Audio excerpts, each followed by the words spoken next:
Selection on Ordination from the Mahāvagga of the Vinaya Piṭaka, or Basket of Discipline, of the Theravada tradition. Now at that time a certain monk, immediately after he was ordained, indulged in bad habits. The monk spoke thus, "Do not, your reverence, do that, it is not allowed." He spoke thus, "But indeed, I did not ask the Venerable One, saying, 'Ordain me.' Why did you ordain me without being asked to do so?" They told this matter to the Lord. He said, "Monks, you should not ordain without being asked to do so.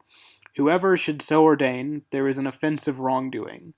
I allow you, monks, to ordain when you have been asked to do so. And thus, monks, should one ask for it. That one who wishes for ordination, having approached the order, having arranged his upper robe over one shoulder, having honored the monk's feet, having sat down on his haunches, having saluted with joined palms, should speak thus to it. Honored sirs, I ask the order for ordination. Honored sirs, may the order raise me up out of compassion." And a second time should he ask, and a third time should he ask. The order should be informed by an experienced, competent monk, saying, "Honored sirs, let the order hear me. This person so-and-so wishes for an ordination from the Venerable so-and-so. So-and-so asks the order for ordination through the preceptor so-and-so. If it seems right for the order may ordain so-and-so through the preceptor so-and-so. This is the motion. Honored sirs, let the order hear me. This person so-and-so wishes for an ordination from the Venerable so-and-so. So-and-so asks the order for an ordination through the preceptor so-and-so. If the ordination of so-and-so through the preceptor so-and-so is pleasing to the Venerable Ones, let them be silent. He to whom it is not pleasing should speak. And a second time I speak forth this matter, and a third time I speak forth this matter. So-and-so is ordained by the order through the preceptor so-and-so. It is pleasing to the order, therefore they are silent. Thus do I understand this. Now at that time, at Rajagaha, a succession of meals of sumptuous foods came to be arranged. Then it occurred to a certain Brahmin. Now these recluses, sons of the Sakyans, are pleasant in character, pleasant in conduct, having eaten good meals they lie down on bed, sheltered from the wind. What now, if I should go forth among these recluses, sons of the Sakyans? Then that Brahmin, having approached some monks, asked for the going forth. The monks allowed him to go forth, and they ordained him. The succession of meals dwindled away after he had gone forth. Monk spoke thus, "Come along now, your reverence, we will walk for alms food." He spoke thus, "Your reverences, I did not go forth for this, that I should walk for alms food. If you will give to me, I will eat, but if you will not give to me, I will leave the order." "But did you, your reverence, go forth for your belly's sake?" "Yes, your reverences." Those who were modest monks looked down upon, criticized, spread it about, saying, "How can this monk go forth in this Dhamma and discipline, which are well taught for his belly's sake?" These monks told this matter to the Lord. He said, "Is it true, as is said, that you, monk, went forth for your belly's sake?" "It is true, Lord." The enlightened one, the Lord, rebuked him, saying, "How can you, foolish man, go forth in this Dhamma and discipline, which are well taught for your belly's sake? It is not, foolish man, for pleasing those who are not yet pleased, nor for increasing the number of those who are pleased." Having rebuked him, having given reasoned talk, he addressed the monks, saying, "I allow you, monks, when you are ordaining, to explain 4 resources. That going forth is on account of meals and scraps. In this respect, effort is to be made by you for life. These are extra acquisitions: a meal for an order, a meal for a special person, an invitation, ticket food, a meal provided for monks chosen by lot, food given on a day of the waxing or waning of the moon, on an observance day, on the day after an observance day. That going forth is on account of rag robes. In this respect, effort is to be made by you for life.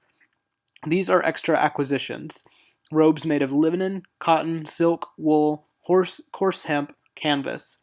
That going forth is on account of a lodging at the root of a tree. In this respect, effort is to be made by you for life. These are extra acquisitions: a dwelling place, a curved house, a long house, a mansion, a cave. That going forth is on account of ammonia as a medicine.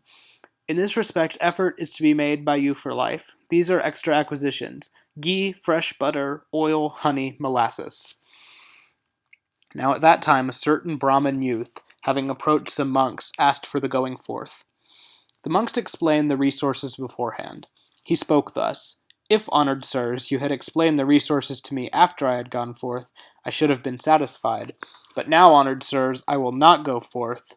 The resources are disgusting and loathsome to me." The monks told this matter to the Lord. He said, "Monks, the resources should not be explained beforehand. Whoever should thus explain them, there is an offense of wrongdoing. I allow you, monks, to explain the resources soon after ordaining a person."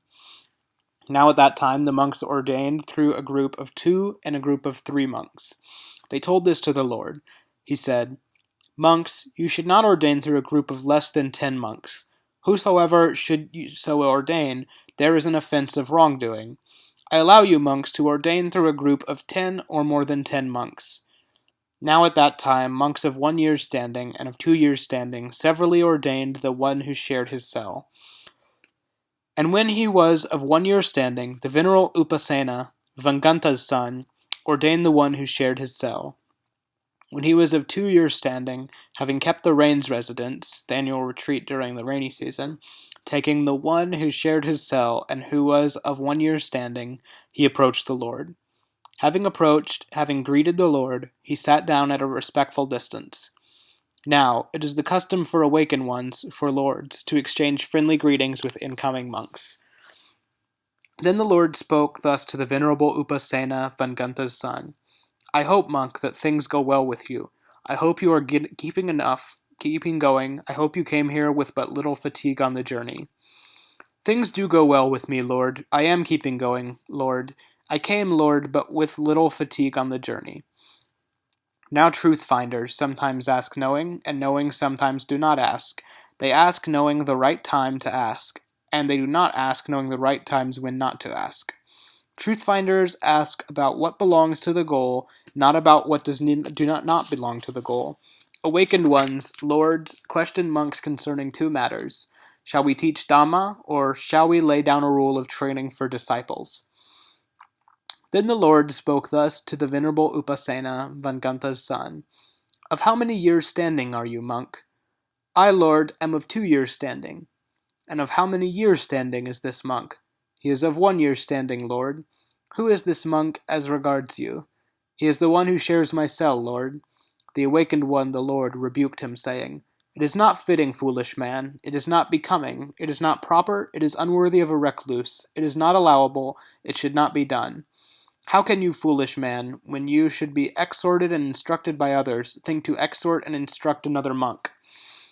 Too quickly have you, foolish man, turned to abundance, that is to say, acquiring a group. It is not, foolish man, for pleasing those who are not yet pleased, nor for increasing the number of those who are pleased, nor for increasing the number of those who are pleased." Having rebuked him, having given him reasoned talk, he addressed the monks, saying, "Monks, one who is of less than 10 years' standing should not ordain.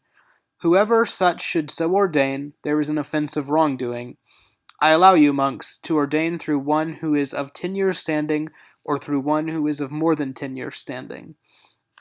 Now at that time ignorant, inexperienced monks ordained, thinking, "We are of 10 years' standing. We are of 10 years' standing." Consequently, there were to be found ignorant preceptors, wise monks who shared their cells, inexperienced preceptors, inexperienced monks who shared their cells, preceptors who had heard little, monks who shared their cells who had heard much, preceptors of poor intelligence, intelligent monks who shared their cells, and a certain former member of another sect, when he was being spoken to by his preceptor regarding a rule, having refuted the preceptor, went over to the fold of that same sect as before. Those who were modest monks spread it about, saying, "How can these ignorant, inexperienced monks ordain, thinking we are of 10 years' standing, we are of 10 years' standing, so that they are to be found, intelligent monks who share their cells?" Then these monks told this matter to the Lord. He said, "Is it true, as is said, monks, that ignorant and experienced monks ordained, thinking so there are to be found intelligent monks who share their cells?" "It is true, Lord." Then the awakened one, the Lord, rebuked them, saying, "How, monks, can these foolish men, ignorant, inexperienced, ordain, thinking, we are of 10 years' standing, we are of 10 years' standing? intelligent monks who share their cells. Is it not monks for pleasing? It is not monks for pleasing those who are not yet pleased. And having rebuked him, having given reason talk, he addressed the monks, saying, Monks, one who is ignorant, inexperienced, should not ordain. Whoever such should ordain, there is an offense of wrongdoing. I allow you, monks, to ordain through an experienced, competent monk who is of 10 years' standing or more than 10 years' standing.